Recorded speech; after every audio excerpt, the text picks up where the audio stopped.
Hello everyone. આ લેક્ચરની અંદર આજે આપણે વાત કરીશું ઇન્ડિવિજ્યુઅલ રિપોર્ટ્સ. બિઝનેસની અંદર રિપોર્ટ્સનું ખૂબ મહત્ત્વ હોય છે. ઇન્ડિવિજ્યુઅલ રિપોર્ટ્સ એટલે કોઈ ઇન્ડિવિજ્યુઅલ દ્વારા, કોઈ વ્યક્તિ દ્વારા તૈયાર થયેલો રિપોર્ટ, અહેવાલ. મોટી કંપનીઓ ઘણી વખત ઘણી નાની મોટી સમસ્યાઓનો સામનો કરી રહી હોય છે અને એમને એ સમસ્યાની માહિતી, એ સમસ્યાને કેવી રીતે નિવારી શકાય એના માટેના ઉકેલ, એના માટેનું સોલ્યુશન છે એની જરૂર હોય છે. તો આવી નાની મોટી સમસ્યાની તપાસ કરવા માટે એ કોઈ કર્મચારીની નિમણૂક કરે છે. ઓ કર્મચારી ખાસ કરીને કોઈ મેનેજર હોઈ શકે, સેક્રેટરી હોઈ શકે, કોઈ એક્ઝિક્યુટિવ હોઈ શકે, કોઈ ઉચ્ચ હોદ્દાનો એ વ્યક્તિ હોય છે અને એ કંપની છે આવા વ્યક્તિની નિમણૂક આ બાબતની તપાસ કરવા માટે કરે છે. અને એ વ્યક્તિ કે જેમને એમના બોર્ડ ઓફ ડિરેક્ટર્સ કે કંપનીએ આ કામ સુપ્રત કર્યું છે, અલોટ કર્યું છે, એ કામની ઝીણવટપૂર્વક એ તપાસ કરશે કે આ કંપનીના કર્મચારીઓ, એમના વર્કર્સ છે, વારંવાર હડતાલ પાડે છે, સ્ટ્રાઇક ઉપર જાય છે, તો એનું રીઝન શું છે? એનું કામ કંપની, એની તપાસ છે એ કંપની કોઈ કર્મચારીને આપે તો એ કર્મચારી વર્કર શા માટે સ્ટ્રાઇક ઉપર જાય છે એની તપાસ કરશે. એમાં નાનામાં નાની બાબતોનું એ ઇન્વેસ્ટિગેશન કરશે પોતાની ક્ષમતા પ્રમાણે, પોતાની બુદ્ધિ પ્રમાણે, પોતાની પાસે જે કંઈ સ્ત્રોત ઉપલબ્ધ હશે એમનો ઉપયોગ કરીને એમને સોંપેલા પ્રશ્નનો એ ઝીણવટભર્યો અભ્યાસ કરશે, માહિતી એકઠી કરશે, માહિતીનું પૃથ્થકરણ, એનાલિસિસ કરશે અને પછી એ પોતાનો રિપોર્ટ તૈયાર કરશે કે ભાઈ આપણી આ વસ્તુનું વેચાણ ડાઉન ગયું છે, નીચે ગયું છે, વર્કર સ્ટ્રાઇક ઉપર જાય છે, એના માટેના પોસિબલ રીઝન્સ આ પ્રમાણે છે, એના માટેના સંભવિત કારણો છે એ આ છે. અને રિપોર્ટ છે પત્ર રૂપે તૈયાર કરશે. બિઝનેસની અંદર આપણે પત્ર લખીએ છીએ એવી જ રીતે પત્રના ફોર્મેટમાં, લેટરના ફોર્મેટમાં એ રિપોર્ટ તૈયાર કરશે અને એમાં એ બધા જ મુદ્દાઓનો સમાવેશ કરશે કે જે એમના ધ્યાને આવ્યા છે. રિપોર્ટને એક શીર્ષક આપશે, બરાબર છે? એ કેપિટલ લેટર્સમાં, બોલ્ડ લેટર્સમાં લખવાનું હોય છે અને એની નીચે પત્રના રૂપે જ કંપનીનું નામ, એનું એડ્રેસ, બરાબર, પછી ઇનસાઇડ એડ્રેસ, પછી સંબોધન, પછી સબ્જેક્ટ અને પછી એમના જે કંઈ ફાઇન્ડિંગ્સ છે, એમનું જે કંઈ ઇન્વેસ્ટિગેશન છે, એમણે જે કંઈ ડિટેલ્સ મેળવી છે એ રજૂ કરશે અને એ જે સમસ્યા છે એને સોલ્વ કરવા માટે પોતાના રિકમેન્ડેશન્સ આપશે, ભલામણો આપશે કે મારી દ્રષ્ટિએ આ સમસ્યાનું નિવારણ કરવું હોય તો કંપનીએ આટલી બાબતો છે કરેક્ટ કરવાની જરૂર છે, કંપનીએ આટલી બાબતો છે એમના ઉપર ધ્યાન આપવાની જરૂર છે, આટલા સુધારા, ઇમ્પ્રુવમેન્ટ્સ કરવાની જરૂર છે. પછી એ પોતાની સિગ્નેચર કરશે, પોતાનો હોદ્દો લખશે. આમ તમે સમજો તમે એક પત્ર જ લખી રહ્યા છો.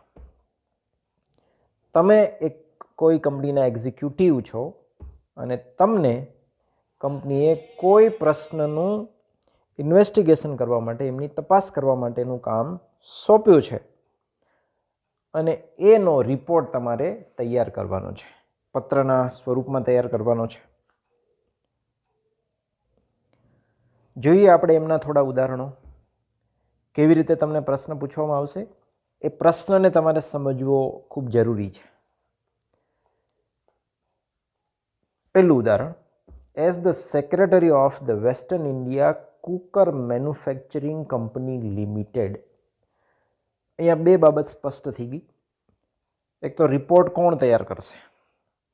સેક્રેટરી રિપોર્ટ તૈયાર કરશે. રિપોર્ટ તૈયાર કરનાર જે સેક્રેટરી છે એને આ કામ કોણ સોંપી રહ્યું છે? તો કે the western India cooker manufacturing company, એ કંપનીનું નામ છે. યુ હેવ બીન આસ્ડ, તમને કહેવામાં આવ્યું છે, by the board of directors. કોના દ્વારા કહેવામાં આવ્યું છે? BOD, બોર્ડ ઓફ ડિરેક્ટર્સ દ્વારા. વિષય, to investigate into the cause of frequent strikes by your factory workers. તપાસ કરો. કોઝિસ એટલે કારણો. શેના કારણો? ફ્રીક્વન્ટ સ્ટ્રાઇક, વારંવાર હડતાલ. કોના દ્વારા? Factory workers. તમારી ફેક્ટરીના વર્કર્સ દ્વારા વારંવાર હડતાલ પાડવામાં આવે છે, એના રીઝન્સ, એના કોઝિસ, એના કારણોની તપાસ કરો. એ તપાસ કરવાનું કામ તમને બોર્ડ ઓફ ડિરેક્ટર્સે આપ્યું છે. એ બોર્ડ ઓફ ડિરેક્ટર્સ છે એ the western India cooker manufacturing કંપનીના છે. બરાબર. Submit your report with recommendations to improve the situations. પરિસ્થિતિને સુધારવા માટે તમારી ભલામણો સાથેનો રિપોર્ટ તૈયાર કરો. કેવી રીતે તૈયાર કરશો? પત્રના રૂપમાં તૈયાર કરવાનો છે. એટલે પહેલાં હેડિંગ આવશે સેન્ટરમાં વચ્ચે. એ હેડિંગ કે જેને આપણે ટાઇટલ કહીએ છીએ, હેડિંગમાં તમારે કંપનીનું નામ જ લખવાનું છે કે જે પ્રશ્નમાં આપ્યું છે. એનું એડ્રેસ લખવાનું કે જે પ્રશ્નમાં આપ્યું નથી પણ આપણી રીતે બનાવીને લખી નાખવાનું. બરાબર. 7680 industrial area, GIDC shades, Bhaktinagar, Rajkot. પછી જમણી બાજુ તમારે ડેટ લખવાની છે. એની નીચે ડાબી બાજુ સંબોધન કરવાનું છે. તમને આ રિપોર્ટ તૈયાર કરવાનું કોણે કીધું? એ હોદ્દો અહીંયા સંબોધનમાં આવશે. બોર્ડ ઓફ ડિરેક્ટર્સ પણ લખી શકો, ધ મેનેજિંગ ડાયરેક્ટર પણ લખી શકો. બરાબર. કંપની બેની એક જ છે. કામ આપે છે અને કામ જેને આપ્યું છે બંને એક જ છાપરા નીચે કામ કરે છે. બંને એક જ કંપનીના કર્મચારીઓ છે. એટલે સરનામું પણ એ જ આવશે. રાઈટ. પછી તમારે સેલ્યુટેશન કરવાનું છે, ડિયર સર. ડિયર મેડમ પણ હોય તો કરી શકો. સબ્જેક્ટ પણ તમારે પ્રશ્નમાંથી જ લેવાનો છે. રિપોર્ટ ઓન એમને એમ લખવાનું. પછી પ્રશ્નમાં લઈ લેવાનું, the causes of frequent strikes by the workers of your factory કીધું હતું, એને બદલે હવે આવશે અવર ફેક્ટરી. કારણ કે બંને માટે કંપની એક જ છે. તમારા મજૂરો એને બદલે હવે આપણા મજૂરો થઈ ગયા. રાઈટ. પહેલો પેરેગ્રાફ ડિટ્ટો પાકો કરી નાખવાનો. એમાં ખાલી સબ્જેક્ટ મૂકી દેવાનો છે. According to the instructions by the board of directors in the last meeting held on 26 April 2004. આ તારીખે જે મીટિંગ યોજાઈ હતી એમાં બોર્ડ ઓફ ડિરેક્ટર્સ દ્વારા મને સૂચના આપવામાં આવી હતી, તપાસ કરવાનું કામ આપવામાં આવ્યું હતું. I inquired fully into the causes of frequent strikes by our factory workers and I here submit the following report. મેં આ બાબતની ફૂલ્લી તપાસ કરી, પૂછપરછ કરી, ઇન્ક્વાયરી કરી અને મારો રિપોર્ટ આ વિષય ઉપર અહીંયા સબમિટ કરું છું, રજૂ કરું છું. થ્રુઆઉટ ધ મંથ ઓફ મે 2004, 2004નો આખો મહિનો, થ્રુઆઉટ એટલે આખું, I made a very careful and complete study of grievances of our factory workers as per the memorandum submitted by them. એમણે જે નોંધ રજૂ કરી હતી એને ધ્યાને લઈ અને આપણા કર્મચારીઓનું જે મનદુખ છે, ગ્રીવન્સ છે, એમની જે કમ્પ્લેન્સ છે એમનો મેં કાળજીપૂર્વક અભ્યાસ કર્યો. And the facilities given to their counterparts in other similar organizations, companies and factories. એની સામે મેં એ પણ તપાસ કરી કે બીજી કંપનીઓમાં કામ કરતા એના જેવા જ કર્મચારીઓને કઈ કઈ ફેસિલિટીઝ મળે છે એમનો પણ મેં અભ્યાસ કર્યો. આપણા કર્મચારીઓને મળતી સુવિધાઓનો પણ અભ્યાસ કર્યો અને અભ્યાસ કર્યા પછી I decided to take interviews of the 5 senior factory workers.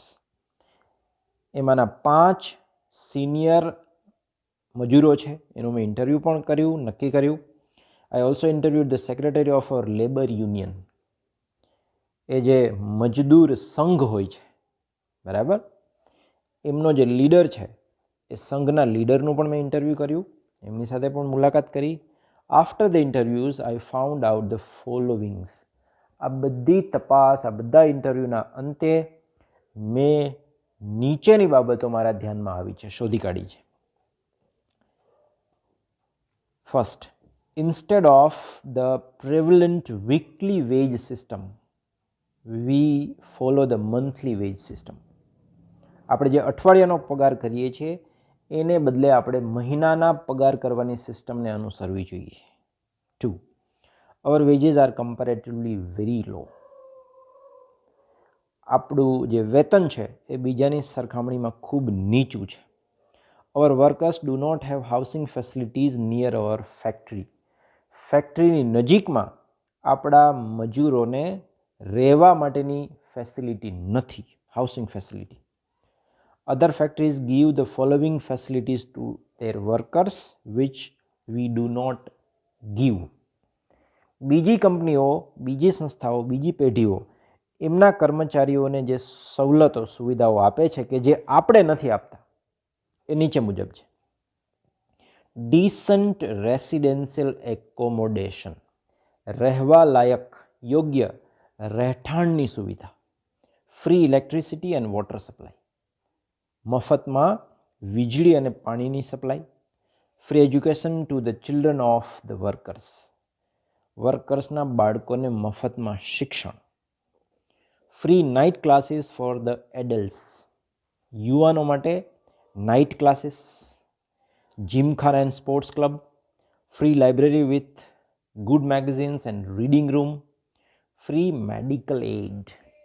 આ બધી ફેસિલિટીઝ બીજી કંપનીઓ એના કર્મચારીઓને આપે છે, એમના વર્કર્સને આપે છે, but we do not give, આપણે આપતા નથી. I feel that the expenses incurred on these facilities are exempted from the income tax. મને એવું લાગે છે કે આપણે આ ફેસિલિટીઝ જે કર્મચારીઓને આપીએ એ ઇન્કમ ટેક્સમાંથી મુક્ત હોવા જોઈએ અને કરની છૂટછાટવાળું હોવું જોઈએ. So there is less burden on the company, એટલે કંપની ઉપર પણ બોજો ઓછો આવે. I therefore suggest the following measures. અને એટલે હું આ પ્રશ્નના ઉપાય રૂપે નીચેના પગલાઓ સૂચવું છું. 1, salary should be paid on weekly basis.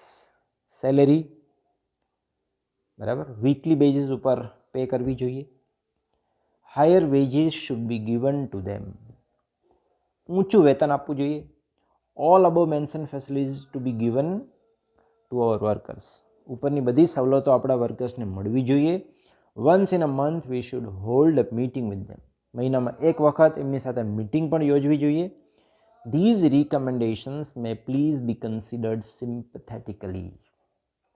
આ જે ભલામણો છે એને પ્લીઝ તમે સહાનુભૂતિપૂર્વક લેજો, ધ્યાને લેશો, બરાબર. એક નંબરનો જે મુદ્દો હતો એમાં ભૂલ આવેલી. કંપની છે અત્યારે એમના વર્કર્સને મંથલી વેજ આપે છે, બરાબર, એને બદલે એમને વીકલી વેજ, મહિનાના પગારને બદલે અઠવાડિયાનો પગાર દર અઠવાડિયે કરી દેવો જોઈએ, એ બી ભલામણ છે આમાં. એક્ઝામ્પલ નંબર 2, પ્રશ્નને સમજીએ પહેલાં. As the sales manager of the unique electronics equipments company, કંપનીનું નામ આપેલું છે, એ કંપનીના સેલ્સ મેનેજર તરીકે, બરાબર, એનું એડ્રેસ પણ આપેલું છે. Submit a report on the increasing competition from the rival enterprises with suggestions to overcome the same to the directors. Sales manager આ રિપોર્ટ તૈયાર કરશે અને એમણે આ રિપોર્ટ છે ડિરેક્ટર્સને સબમિટ કરવાનો છે, બરાબર. આટલી વસ્તુ ક્લિયર થઈ ગઈ કે રિપોર્ટ તૈયાર કરનાર વ્યક્તિ છે એ સેલ્સ મેનેજર છે. રિપોર્ટ કઈ કંપની વતી તૈયાર કરવાનો છે? Unique electronics equipment limited company. એનું એડ્રેસ પણ આપેલું છે. કોને સબમિટ કરવાનો છે? Two the directors. એના ડિરેક્ટર્સને આ રિપોર્ટ તૈયાર કરીને સબમિટ કરવાનો છે. હવે એનો વિષય આવશે the increasing competition from rival enterprises. એની જે હરીફ કંપનીઓ છે એમના દ્વારા વધતી હરીફાઈ, એમના ઉપર રિપોર્ટ તૈયાર કરવાનો છે. તો વચ્ચે ટાઇટલ આપી દો, હેડિંગ, એનો એડ્રેસ, ડેટ, પછી ઇનસાઇડ એડ્રેસ સામેની બાજુ, ડાબી બાજુ, સંબોધન ડિયર સર્સ. ડિરેક્ટર્સ આવે એટલે ડિયર સર્સ આવશે. ખાલી ધ મેનેજિંગ ડિરેક્ટર હોય તો ડિયર સર આવે. સબ્જેક્ટ લખી નાખો તમારે, બરાબર. એ સબ્જેક્ટ તમે પ્રશ્નમાંથી પણ લઈ શકો. Increasing competition from rival enterprise, right. અહીંયા લખ્યું છે sales report for the year ending, એ વર્ષ તારીખ સાથે. પહેલો paragraph, in accordance with your instructions, તમારી સૂચના મુજબ, I submit herewith a tabulated statement.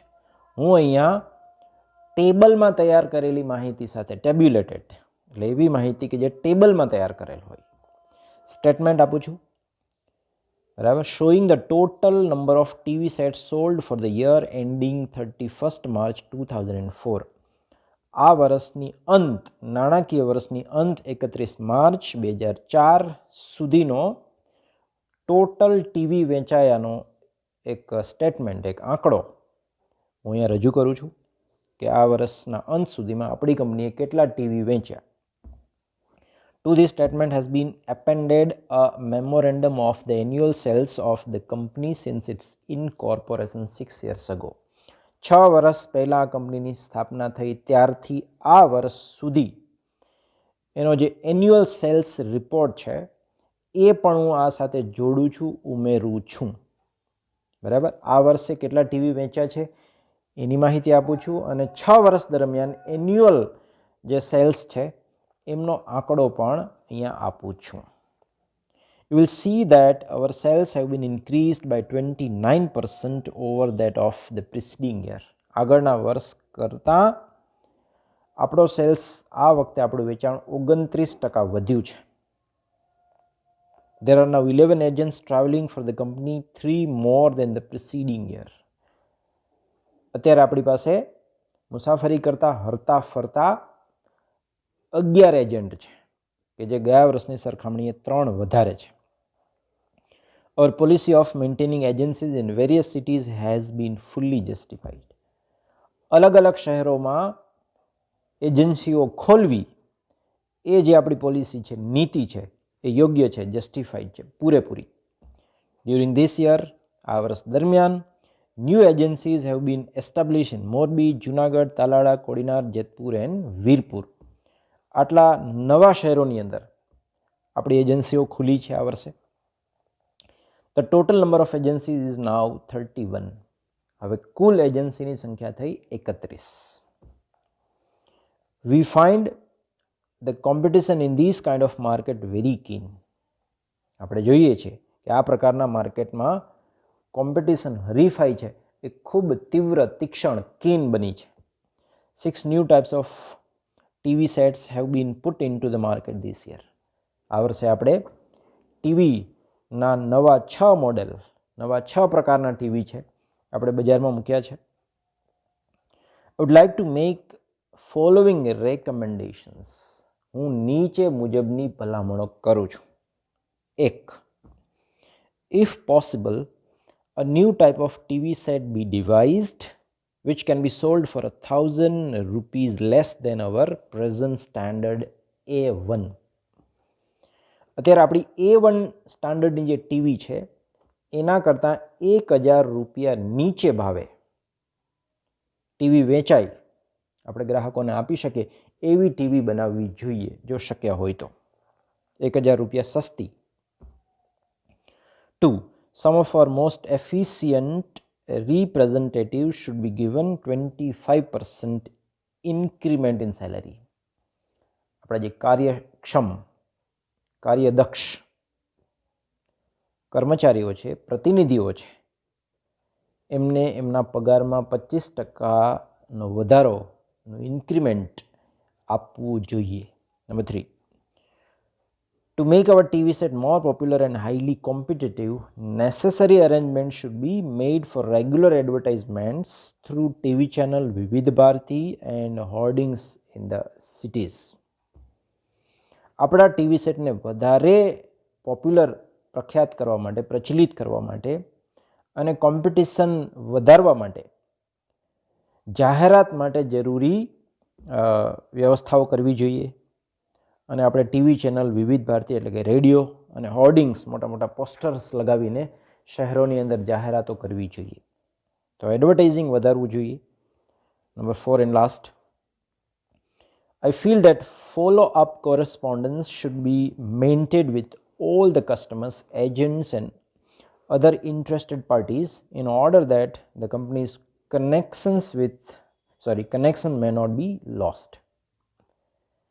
Company એમની એજન્સીઓ સાથે, એમના કસ્ટમર સાથે, એમના એજન્ટ્સ સાથે અથવા તો બીજી રસ ધરાવતી વ્યક્તિઓ સાથે, પાર્ટી સાથે એનો સંપર્ક ગુમાવી ન દે, સંપર્ક એમનો સતત જળવાઈ રહે, એના માટે ફોલોઅપ કોરસ્પોન્ડન્સ, બરાબર, એમની સાથેનો એક પત્રવ્યવહાર, એમની સાથેનું એક કમ્યુનિકેશન છે, જોડાણ છે, એમણે સ્થાપિત કરવું જોઈએ, એસ્ટાબ્લિશ કરવું જોઈએ અથવા તો જાળવી રાખવું જોઈએ.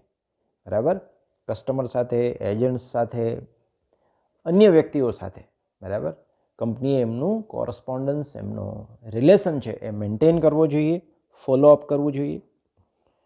યોર્સ ફેથફુલી, આપનો વિશ્વાસુ, પછી નામ આવશે અને જે રિપોર્ટ તૈયાર કરનાર વ્યક્તિ છે એમનો હોદ્દો આવશે સેલ્સ મેનેજર. તો આ 2 રિપોર્ટ ઉદાહરણ રૂપે અહીંયા આ વિડીયોમાં તમને સમજાવેલા છે. બાકીના 2-4 રિપોર્ટ છે એમનું PDF કરીને તમને આ સાથે આ વિડીયો જ્યારે મૂકશું ગ્રુપની અંદર ત્યારે એમની સાથે એમનું PDF પણ મૂકી દેશું. તમે એમનો અભ્યાસ કરજો.